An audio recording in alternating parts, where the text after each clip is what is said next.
2 chain લેશું, 1 2 અને બાજુના જે આપણી 5 ચેન હતી એમાં લોક કરીશું. હવે આપણે ટ્રિપલ ક્રોશેટ લેવાનું છે. તો જે આપણી 7 ચેન આપણે લીધી હતી એમાં આપણે ટ્રિપલ ક્રોશેટ કરવાનું છે. તો આપણે 13 વખત ટ્રિપલ ક્રોશેટ કરી લઈશું.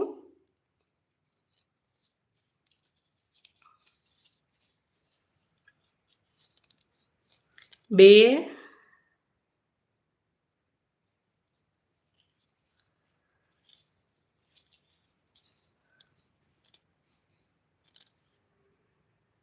3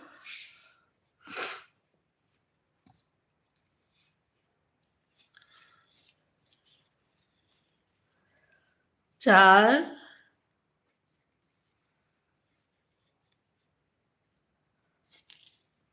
5 6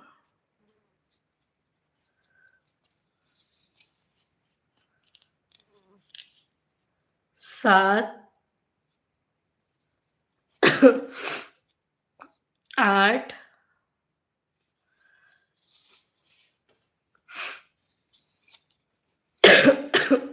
સોરી, થોડીક શરદી ઉધરસ થઈ ગયા છે એના માટે